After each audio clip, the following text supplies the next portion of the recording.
A man opens his eyes before the whistle sounds, not because he has rested enough, but because his body no longer knows how to rest in any other way. Alert, suspended halfway between sleep and wakefulness, waiting for the sound that will split the day in two. His name is Primo Levi. He has just turned 25. He is a chemist by profession, born in Turin, and only a few months earlier he was living an entirely different life, with a laboratory, a family, a future he took for granted. Now he has a number tattooed on his left forearm, 174,517, and for all practical and administrative purposes, that number is the only thing that remains of his former identity.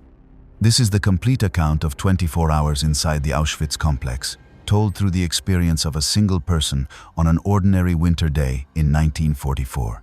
It is not the worst day Levi will experience in the camp, nor is it the best, and that is precisely what makes it the most useful day for understanding what it meant to remain alive, hour after hour, inside the place history would later remember as the deadliest ever built by a modern state.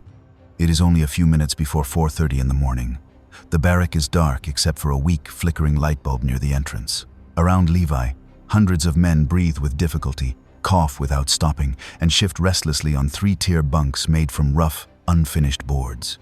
The air inside the barrack is thick, saturated with the smell of bodies that are not washed often enough, damp clothing, and the sickness that moves relentlessly through the camp.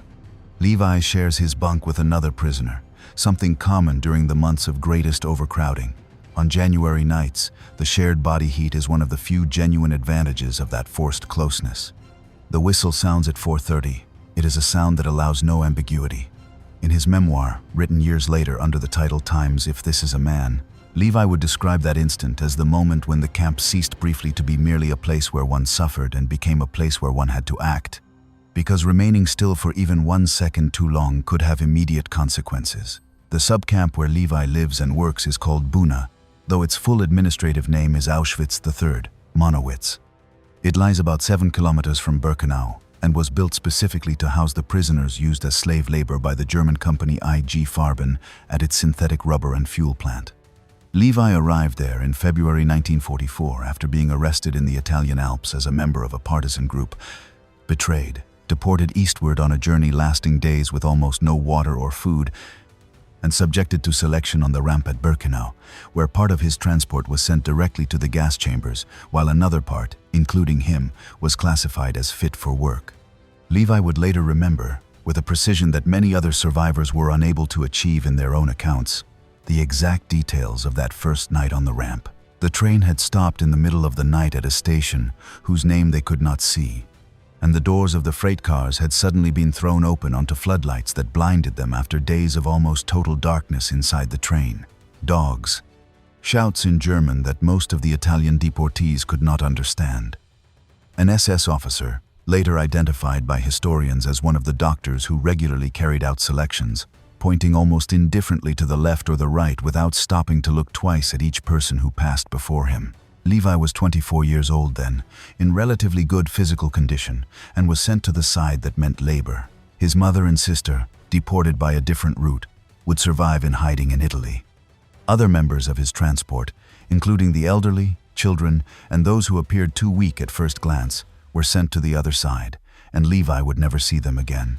The days immediately following that selection remained engraved in Levi's memory with the same fragmented clarity that characterizes traumatic recollection.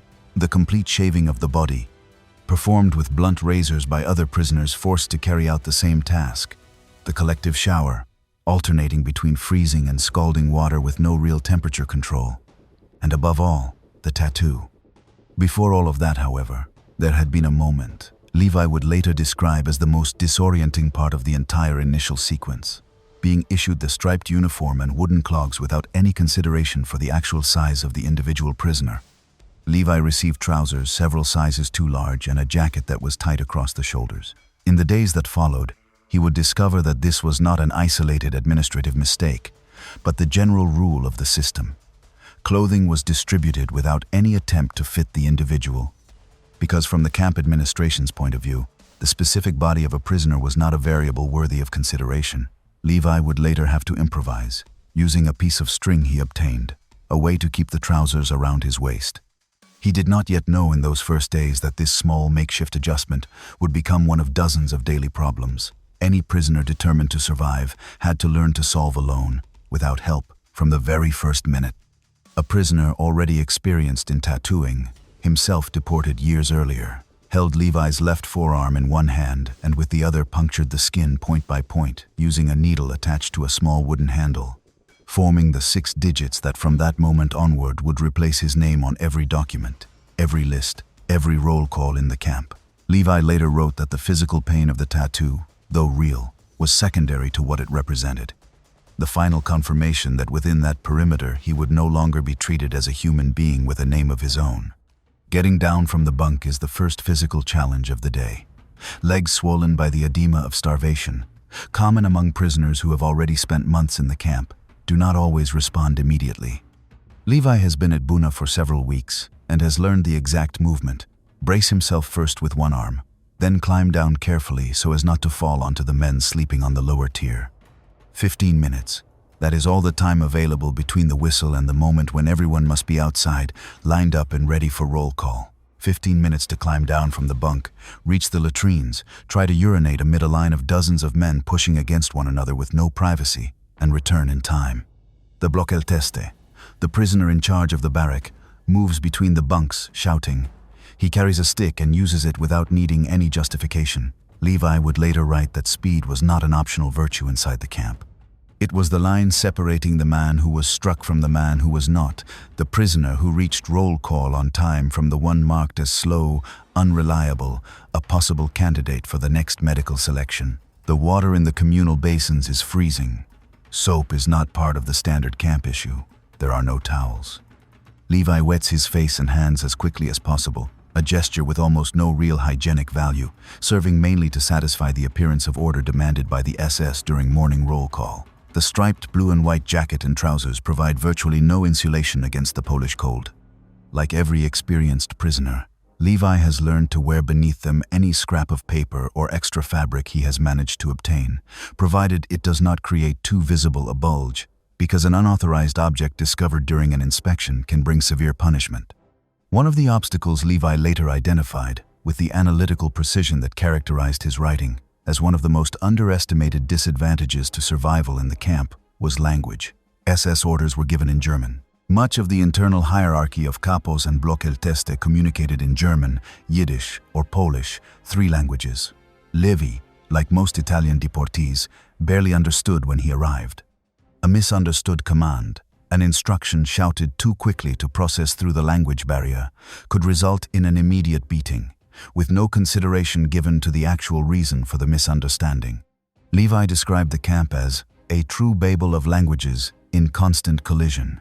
A place where the ability to understand a shouted order in a foreign language, under pressure, with an exhausted body and constant fear in the background, became a survival skill every bit as real and decisive as physical strength or resistance to hunger. Italian prisoners, who arrived in relatively late transports compared with other nationalities and formed a numerical minority within the general population of Auschwitz, often suffered this linguistic disadvantage more severely than other groups.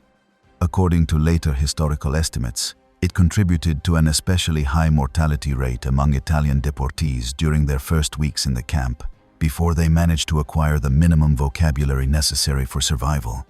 He puts on his wooden clogs.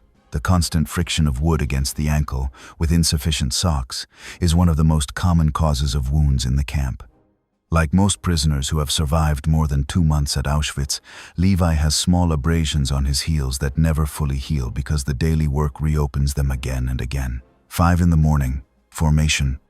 The appel, the roll call, forces every prisoner in the camp to line up in rows of 5 in the open area in front of the barracks, while an SS non-commissioned officer walks along the ranks counting heads. There is no shelter from the cold during this process. There is no time limit if the numbers do not match.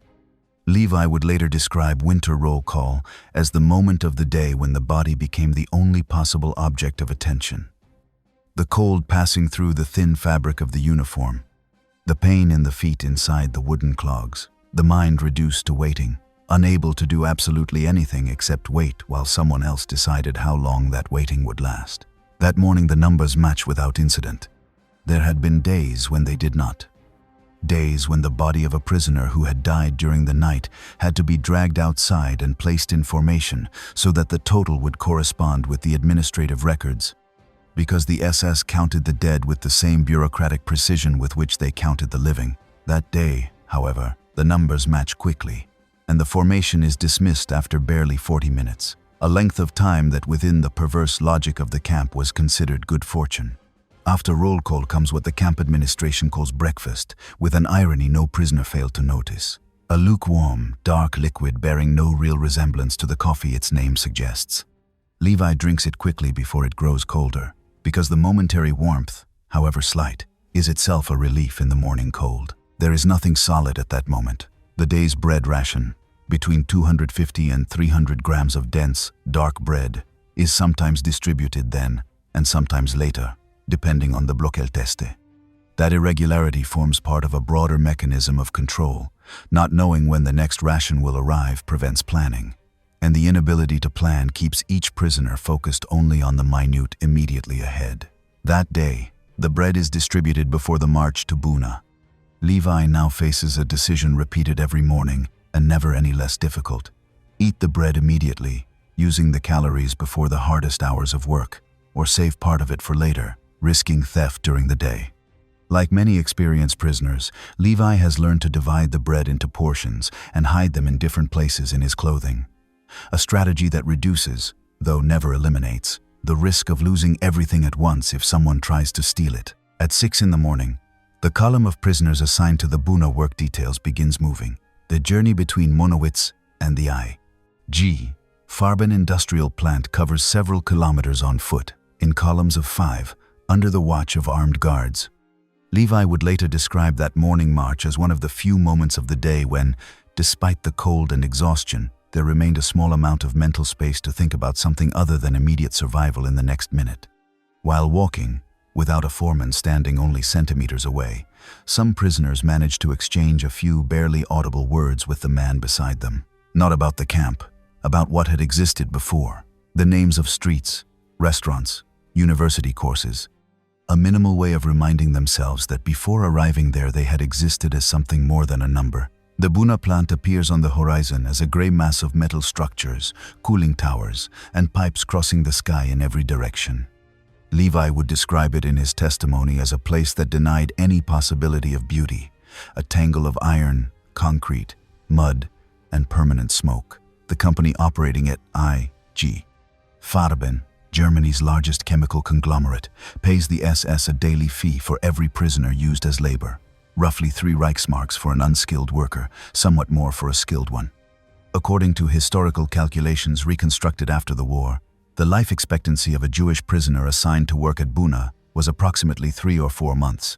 Because of his training as a chemist, Levi would eventually be assigned months later to a laboratory inside the plant itself, a position considered a relative privilege within the camp hierarchy because it meant working indoors and away from the most physically destructive construction tasks. But that assignment did not come automatically. In June 1944, I.G. Farben, needing qualified technical labor for its Buna polymerization laboratory, ordered a special selection among prisoners with previous scientific training. Levi was summoned with a small group of other candidates to an examination personally conducted by Dr. Ferdinand Panwitz, head of the laboratory, a German chemist with a clean office, a burning stove, something Levi had not seen in months, and an orderly desk on which stood photographs of his own family. According to Levi, the summons itself was disorienting even before the examination began. For months, no German official had addressed him except to give an order or inflict punishment, and suddenly he found himself walking toward an office where someone appeared, at least outwardly, prepared to evaluate him on the basis of what he knew. Levi would later describe that examination as one of the strangest encounters of his entire captivity. Standing before Panwitz, dirty, skeletal, acutely aware of his own smell and of the absolute distance separating his physical condition from that of the clean man seated on the other side of the desk, Levi had to answer technical questions about organic chemistry with the same precision expected in any university examination. He knew that the accuracy of those answers would directly determine whether he spent the rest of the war carrying sacks outdoors or working inside a laboratory. Panwitz never looked him in the eyes during the interview. Levi later interpreted that detail as one of the clearest expressions of everything he had experienced until then. This was not the gaze of an examiner looking at a candidate, but of someone observing a different species, biologically separate from his own, an object of study rather than a human being capable of feeling the cold in the very room where the interview was taking place. Levi passed the examination. He was assigned to the laboratory weeks later, a change he would later acknowledge without ambiguity as one of the decisive factors in his survival through the winter months still ahead. Yet with the same uncomfortable honesty that characterized all his writing, he would never stop pointing out that this relative privilege also placed him directly within the moral gray zone he would later spend so much time analyzing. He had survived partly because of an advantage that the overwhelming majority of the people in his transport, lacking the same specific technical training, had never had an opportunity to claim. But on the particular day reconstructed here hour by hour in the winter of 1944, that examination has not yet taken place. Levi still belongs to a general labor detail assigned to moving heavy materials throughout the industrial complex. The work requires no specific qualification, and for that very reason it is among the most dangerous categories within the camp's hierarchy of labor details. Carrying sacks, pushing wheelbarrows over uneven ground, moving pipes and metal structures under the supervision of civilian company foremen who are not members of the SS but exercise equally severe control over the pace of work within their own sphere. The capo in charge of Levi's detail, a German prisoner with a criminal record, moves among the workers setting the pace with shouts and, whenever he considers it necessary, blows. Levi would later describe him not as a monster of unusual creativity in his cruelty, but as someone who hit by habit, almost mechanically. That did not make the blows any less painful, but in a certain sense, it made them predictable. And within the universe of the camp, predictability possessed a value that would be difficult to explain to anyone who had never lived behind those wires. It was precisely the daily observation of figures like this capo that would lead Levi, years later, to formulate one of the most discussed and influential concepts in his entire body of work: the idea of a moral gray zone within the concentration camp system. An intermediate space occupied by prisoners who, in order to survive or merely to gain small advantages, collaborated partially with the SS power structure, exercising violence or control over other prisoners without themselves becoming part of the Nazi apparatus. In his later writings, Levi explicitly refused to pass a simple moral judgment on these men. He insisted that any easy condemnation from outside the system ignored the extreme, literally life or death pressure under which such decisions were made every day. At the same time, he also refused to absolve them completely, arguing that the very existence of this gray zone, deliberately engineered by the Nazi system to fracture any possible solidarity among its victims, constituted one of its most sophisticated and least understood forms of perversion. Among the men in his own work detail, Levi observed every day, with a mixture of compassion and personal terror he would later acknowledge without embarrassment, the prisoners who had already crossed the threshold, the internal vocabulary of the camp called the Muselmann.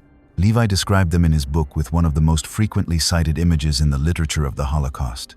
Men whose inner spark had already gone out, who walked and worked automatically, showing no visible reaction to cold, hunger, or beatings, indistinguishable from one another to the point that, according to the brutal logic of the camp itself, it was hardly worth learning their names because they would die within days or weeks anyway. Every morning Levi understood that the distance between his own physical condition and theirs was not as great as he would have liked to believe. Remaining aware of that distance, measuring it, watching it, was itself one of the most exhausting survival tasks imposed by the camp, precisely because it appeared in no regulation and no SS order.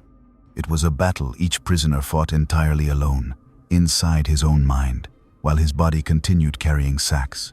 By mid-morning, while carrying one of the sacks assigned to his detail, Levi feels the cold penetrating through the wooden clogs and the familiar pain in his heels where the wood has again rubbed against damaged skin. There is no pause to tend the wound.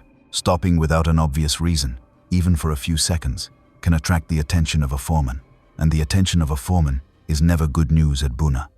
Levi keeps walking, keeps carrying, silently calculating how much of the morning remains before the next moment of relief, even if that relief is nothing more than the brief midday pause. Noon brings the most important meal of the day, approximately 1 liter of soup, prepared from whatever is available: turnips, vegetable peelings, sometimes little more than water with a small amount of flour suspended in it. In one of the most frequently cited passages of his testimony, Levi described the exact arithmetic governing the soup line. Those who arrived first received the liquid from the surface, thinner and more watery. Those who arrived near the end of the container, after almost everything had already been served, had a better chance of receiving the few solid pieces that had sunk to the bottom. With the precision of someone trained as a chemist, Levi calculated that the difference between being at the beginning or the end of the line could represent the difference between surviving another week and not surviving it. That day, Levi manages to position himself near the end of the line and receives a ration slightly thicker than average. It is a tiny victory, invisible to anyone unfamiliar with the exact rules of this daily game. But within the caloric economy of the camp, every tiny victory matters. The afternoon work resumes exactly where the morning left off, except that the body now carries the exhaustion already accumulated, and the brief midday break has done little more than interrupt, without replenishing, the sustained state of exertion. Levi would describe winter afternoons at Buna as the longest hours of the day, not objectively by the clock but in subjective perception. The light beginning to fade at 3 or 4 in the afternoon, the cold intensifying as the sun disappears, and the certainty that several more hours of labor remain before the whistle signals the return. It was during one such afternoon, not necessarily this particular one, but one essentially identical to it, that Levi would meet Lorenzo Perrone, an Italian civilian bricklayer who worked at Buna as a free laborer rather than a prisoner. For months, Perrone secretly brought Levi additional portions of soup hidden beneath his work clothes and asked for nothing in return. Levi would later attribute a significant part of the reason for his physical survival to Perrone, explicitly and repeatedly in his writings. Not only because of the concrete caloric value of those extra portions, but because of what they represented, proof that even inside a system designed for total dehumanization, it was still possible for one human being to treat another as a human being without any calculation of personal gain behind the gesture. Within the camp itself, among the prisoners, Levi also found a bond he would later describe as equally decisive for his psychological survival: his friendship with Alberto Dalla Volta, another young Italian Jew deported in the same transport. Levi described Alberto as possessing a practical intelligence for survival that he himself, more inclined toward abstract reflection, did not naturally have. Alberto knew when to speak and when to remain silent before a capo. He knew how to identify quickly which prisoners might be useful as sources of information or exchange. He knew how to navigate the camp's informal economy with a skill that Levi, because of his own intellectual temperament, found harder to acquire. For months they shared the practice of dividing every additional resource they obtained, food, information, an extra scrap of cloth, into exactly equal parts. It was an unspoken pact of mutual loyalty that, according to the surviving record, remained intact through almost all the time they spent together at Buna. At 5 in the afternoon, the whistle marks the end of the workday. The labor details regroup, are counted again, and begin the journey back to Monowitz. Levi would describe the return as physically more difficult than the morning march, precisely because the body has already given almost everything it had available, and every step now requires a conscious effort that had not been necessary earlier. Whenever possible, prisoners who collapse during the march are supported or carried by the men beside them, because falling behind, being reported as unable to maintain the pace, almost always amounts to a sentence. The rhythm of the return march, imposed by the guards without any consideration for the physical condition of individual prisoners, forces the entire column to move at the pace of the fastest, never the slowest. Levi later described the characteristic sound of those columns at dusk, the irregular clatter of hundreds of wooden clogs against frozen ground mixed with the heavy breathing of men who had no energy reserves left to spend.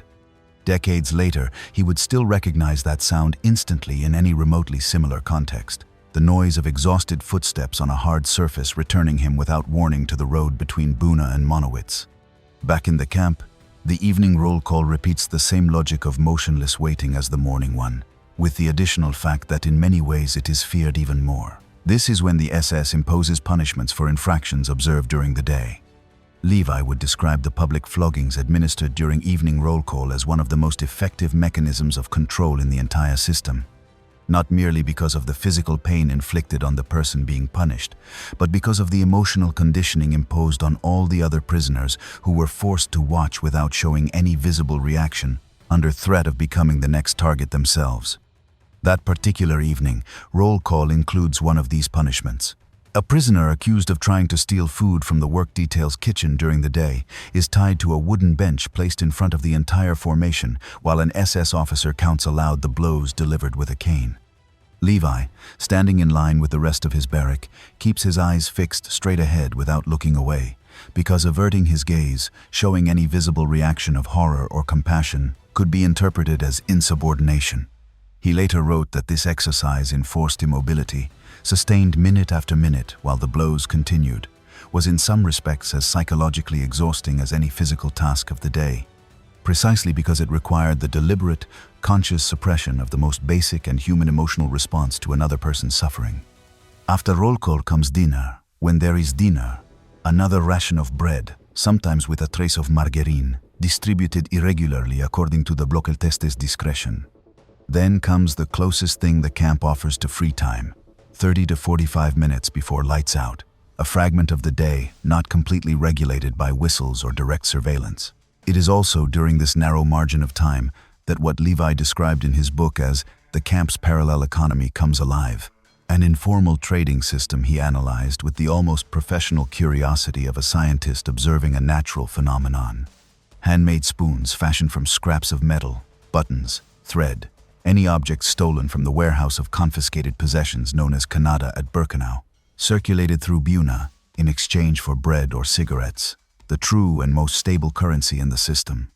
Levi, who had neither a particular talent nor inclination for this underground trade, watched with a mixture of fascination and bewilderment as some prisoners, through a combination of audacity, contacts, and constant calculation, managed to remain relatively better nourished than the camp average, while others, equally intelligent but less willing to take risks in the informal economy, deteriorated physically more quickly. Levi would later conclude explicitly in his writings that survival in the camp depended on a combination of luck, the specific circumstances of the assigned work detail, and a particular kind of practical intelligence for exchange and negotiation that he himself, by his own admission, did not naturally possess and had to learn imperfectly out of necessity.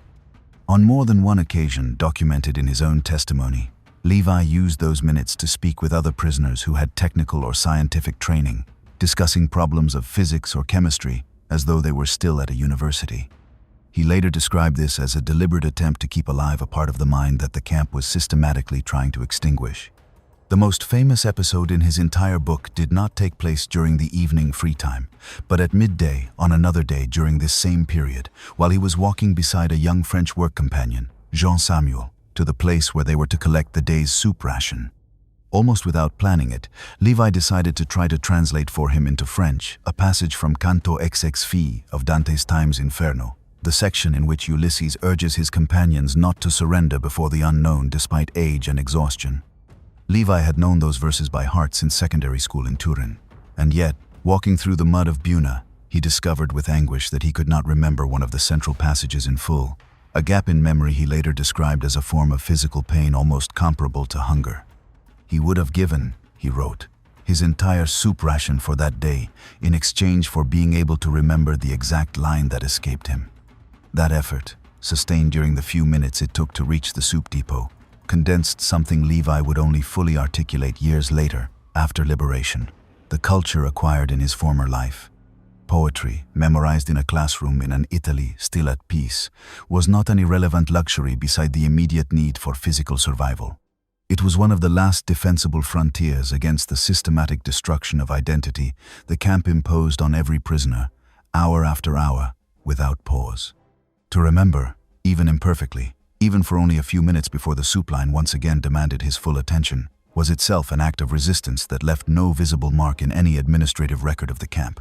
Yet decades later, Levi would still regard it as one of the most important moments of his entire captivity.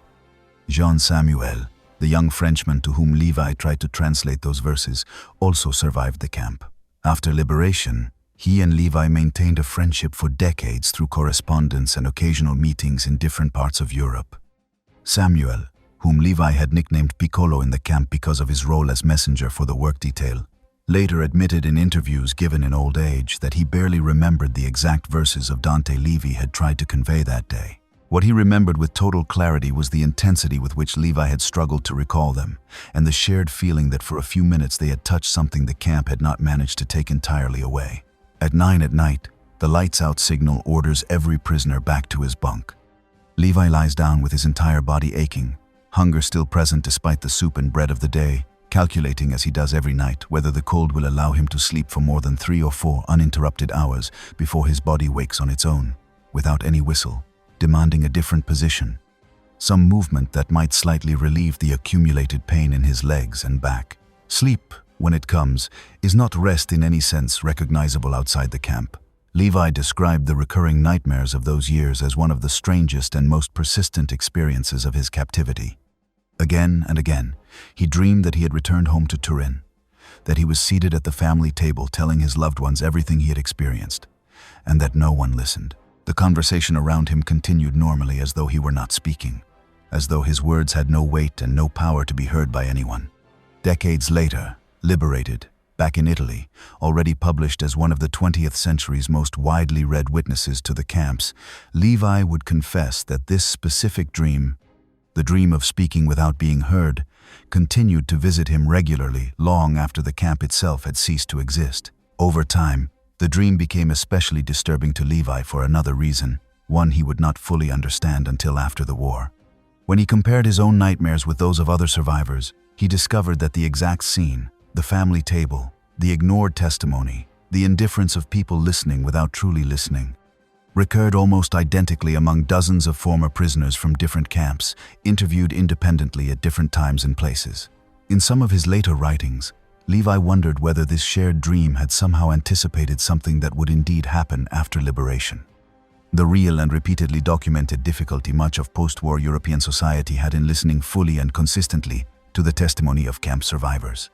An indifference that never approached the active cruelty of the SS, but which for many survivors became a different, quieter form of the same loneliness they had endured in captivity. At 4:30 the next morning, the whistle would sound again. And the same day, with minor variations in detail but identical in its essential structure, would begin again. To understand why a single day could be at once so devastating and so repetitive, it is necessary to step outside Levi's individual experience and look at the full scale of the system to which he belonged. Auschwitz was not one camp. It consisted of 3 principal camps: Auschwitz I, Auschwitz Birkenau, and Auschwitz III Monowitz, along with 45 satellite subcamps spread across Upper Silesia, totaling more than 700 hectares of infrastructure devoted, with varying degrees of intensity, to forced labor and direct extermination. An estimated 1.1 million people were murdered within that complex between 1,940 and 1,945. Of the approximately 1.3 million deportees who arrived at Auschwitz over the course of its existence, around 70% were sent directly to their deaths upon arrival and never experienced a day like the one Levi had just lived, because they were never even registered as prisoners of the camp. The 400,000 who were registered, those who lived the routine described in this account, represented a minority of the people who crossed those railway tracks. More than 200,000 of them died within the complex itself from disease, starvation, execution, or exhaustion. Fewer than 90,000 survived to the end of the war. Primo Levi survived for a reason he would later describe as one of the cruelest ironies of his entire experience. At the beginning of January 1945, with the Red Army visibly approaching from the east, Levi contracted scarlet fever and was transferred to the camp infirmary, isolated in a block for contagious patients. Days later, on January 18, the SS ordered the general evacuation of Auschwitz, forcing tens of thousands of prisoners still able to walk to march westward. Among them was Alberto Dalla Volta, the friend with whom Levi had shared every extra scrap of food they had managed to obtain during the preceding months. The sick, who were considered too contagious or too weak to march, including Levi, were left behind, abandoned, in his own words, to their fate. The SS was withdrawing in disarray, leaving them without real supervision, but also without any guarantee of survival against starvation, cold, or the possibility that the remaining guards might decide before leaving not to leave witnesses alive. Alberto Dalla Volta never reached his destination. He died during the death march westward, under circumstances that could never be fully reconstructed, somewhere along the frozen route that killed thousands of evacuated prisoners during those same weeks. Levi, confined to the infirmary precisely because of an illness that under any other circumstances might itself have become an additional death sentence, was liberated 10 days later by Soviet troops reaching Auschwitz on the 27th of January 1945. The same scarlet fever that had separated him from the healthier camp population became, in the inverted arithmetic of those final weeks, the concrete reason he survived while his closest friend did not. Levi carried that asymmetry, explicitly documented in his later writings, for the rest of his life. Levi was liberated by the Red Army on the 27th of January 1945, together with the few thousand prisoners whom the SS had left behind during its retreat westward, too ill or weak to be included in the death marches. He would spend months recovering before he could return to Turin, a journey he later recounted in another of his books, The Truce, published in 1963. If This Is a Man, the book in which Levi reconstructed with almost scientific precision every one of the mechanisms described in this account, was initially rejected by several Italian publishers who saw little commercial value in a testimony about the camps. It was first published in 1,947 inches, a tiny print run that attracted little attention. Only years later, after being republished by a larger publishing house in 1958, did the book achieve the international circulation that would eventually make it one of the most widely studied texts on the everyday functioning of the Nazi concentration camp system. Its importance lay precisely in the fact that it did not limit itself to the exceptional horrors of the camps. Instead, with the rigor of a trained scientist, Levi documented the exact texture of an ordinary day: the whistle, the roll call, the labor, the soup, the evening roll call, the silence, and the cycle beginning again without substantial variation, day after day, throughout the roughly 365 days he spent within the Auschwitz complex before liberation. Decades later, Levi reflected on the central paradox of trying to narrate an experience built precisely on repetition. How could a reader understand the accumulated scale of suffering over months and years when the structure of each individual day was, in its essential features, almost identical to the one before it? His answer, articulated in different interviews over the course of his later life, was that this repetition, this absence of dramatic variation, was precisely what the reader needed to understand better than anything else.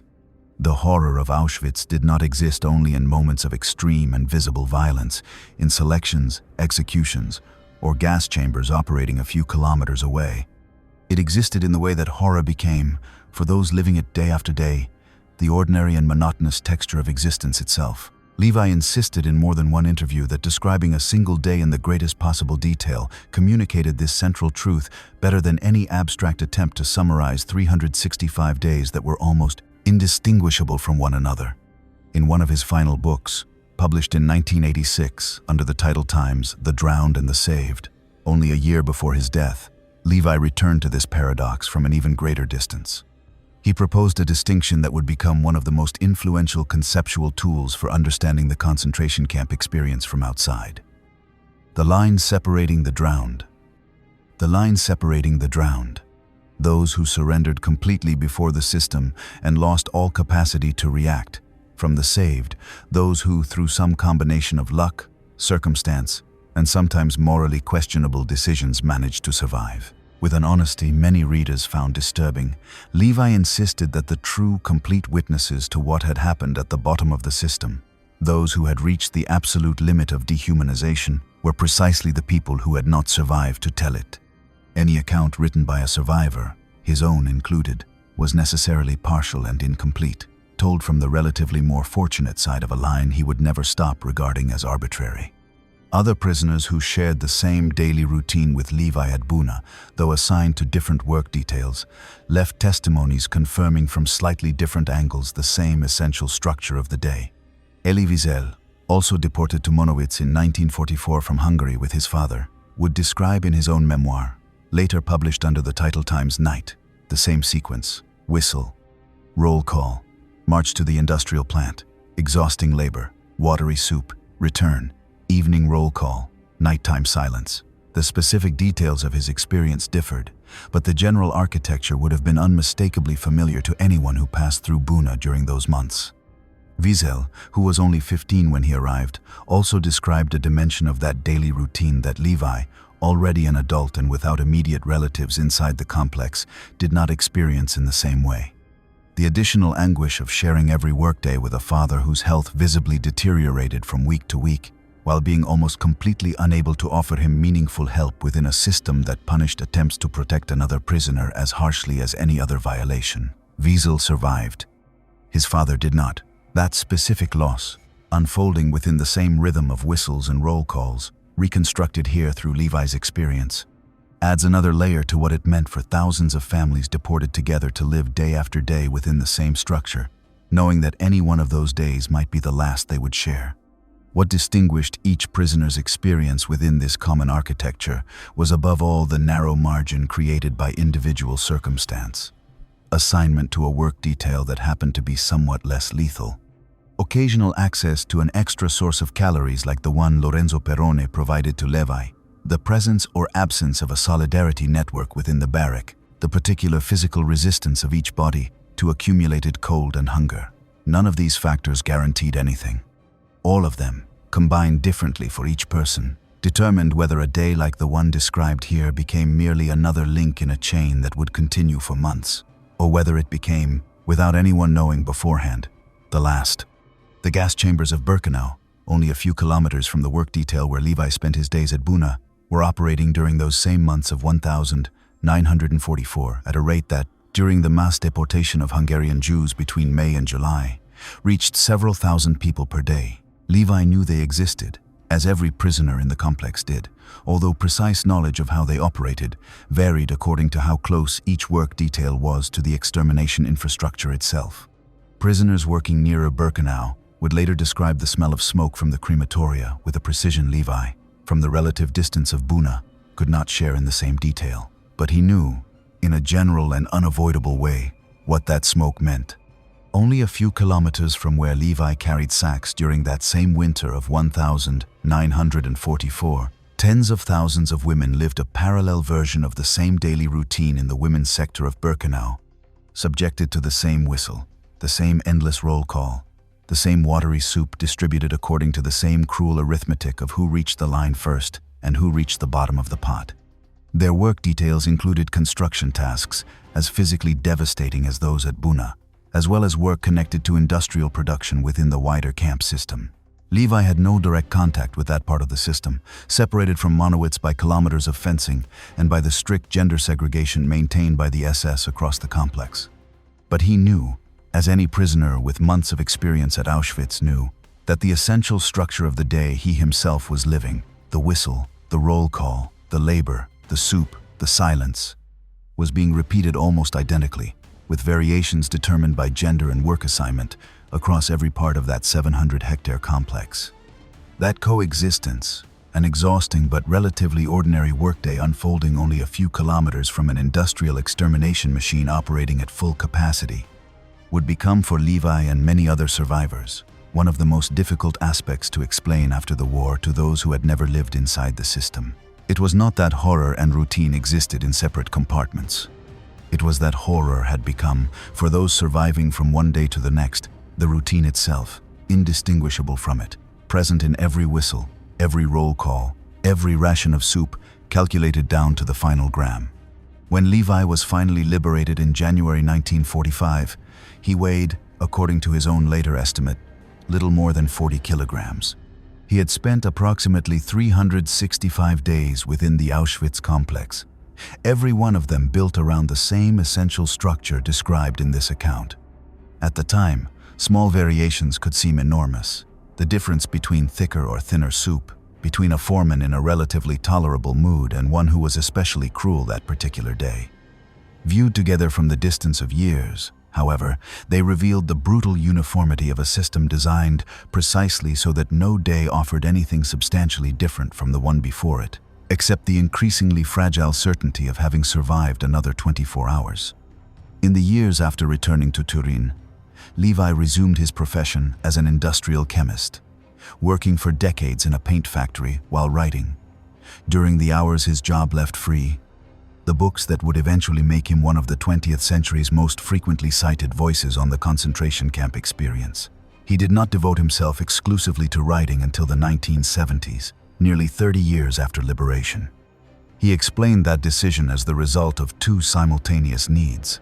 One was to keep his feet firmly planted in a normal life, with work, routine, and family, precisely as a way of resisting the temptation to remain forever trapped inside the story of what he had lived. The other was a moral obligation, felt with increasing urgency as the years passed, to leave a written record of what he had witnessed before memory began to blur or before he himself was no longer available to tell it. Primo Levi died in Turin on the 11th of April 1987, under circumstances that remain debated between those who believe his death was accidental and those who believe it was suicide. Whatever the correct answer may be, a question that will probably never be resolved with absolute certainty, what he left behind was one of the most detailed and most widely cited accounts ever written of what it meant, in concrete everyday terms, to live through a single day inside the most lethal system of extermination the 20th century created. Decades after his death, his books remain part of educational curricula in dozens of countries, translated into scores of languages and studied not only as historical testimony, but as some of the finest non-fiction literature of the 20th century. Every new generation of readers, approaching times, if this is a man times for the first time, encounters the same challenge Levi set himself when he wrote it: to understand that the deepest horror of Auschwitz existed not only in moments of extreme violence, but in the exact, meticulous, endlessly repeated way in which that system transformed dehumanization into routine, and routine into the only possible horizon for hundreds of thousands of people who, like Levi, rose every morning without knowing whether they would live to see the next. In schools across dozens of countries, generations of students who have never known war now read Levi's precise description of those 15 minutes between the whistle and roll call, of the soup line calculated down to the last gram, of the desperate effort to remember a verse from Dante while walking through the mud of Buna.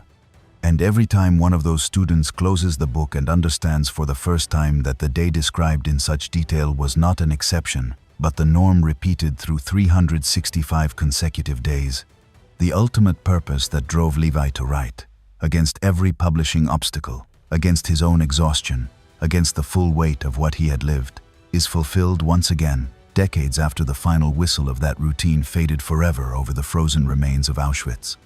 A day that began with a whistle in the darkness and ended, if the body managed to endure until then, with the same darkness waiting for the next whistle, and with the never guaranteed certainty that there would be another day left to tell.